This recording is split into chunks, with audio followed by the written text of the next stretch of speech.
Assalamualaikum warahmatullahi wabarakatuh. Perkenalkan, nama saya Erika Della Jayanti.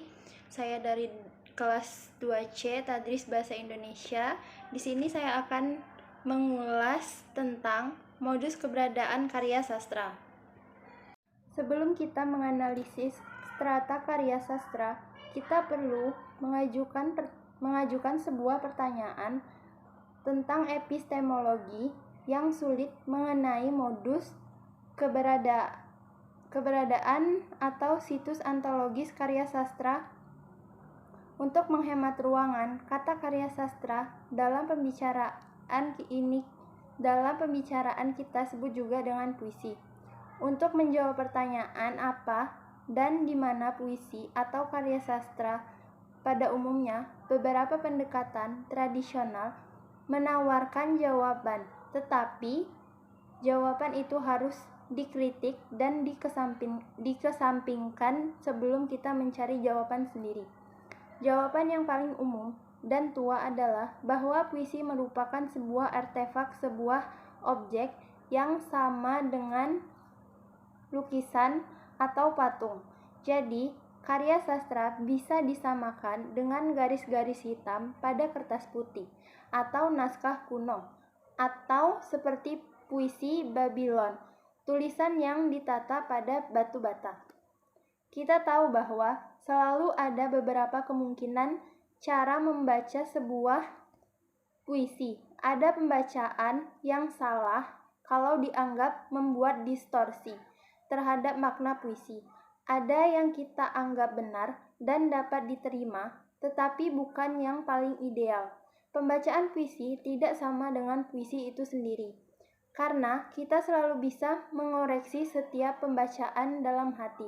Meskipun kita mendengarkan pembacaan yang sempurna, kita dapat meniadakan kemungkinan bahwa ada pembahasan lain yang juga menampilkan unsur-unsur puisi dengan cara sama sempurnanya.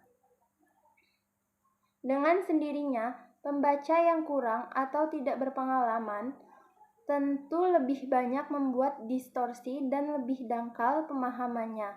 Pandangan bahwa pengalaman mental pembaca adalah puisi itu sendiri mengarahkan kita pada kesimpulan puisi itu tidak ada kecuali kalau dialami dan diciptakan kembali dalam setiap pengalaman pembacanya. Jadi, tidak ada satu definisi komedi. Jumlah definisi komedi adalah sebanyak jumlah pembacanya. Puisi yang sebenarnya harus dilihat sebagai struktur norma yang diwujudkan sebagian melalui pengalaman pembaca. Punya pengalaman membaca, menghafal, dan lain-lain hanya merupakan usaha untuk menangkap satu set norma dan standar tersebut. Istilah norma yang dipakai di sini hendaknya tidak dicampur baurkan dengan norma klasik, romantik, etika, dan politik. Norma yang dimaksud di sini adalah norma tersirat yang harus dikeluarkan dari setiap pengalaman membaca karya sastra dan secara keseluruhan membentuk karya sastra. Sistem norma ini menjadi suatu pemikiran arketip yang menentukan esensi yang abadi. Karya sastra tidak mempunyai status ontologis seperti konsep segitiga, angka, dan warna.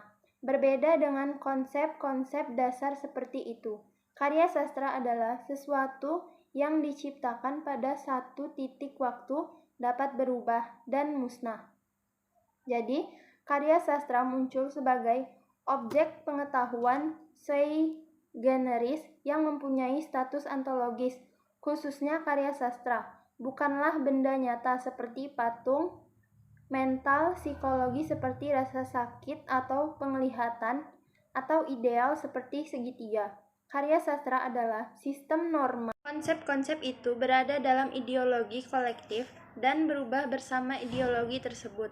Konsep-konsep itu hanya dapat dicapai melalui pengalaman mental perorangan yang disadarkan pada struktur bunyi kalimatnya.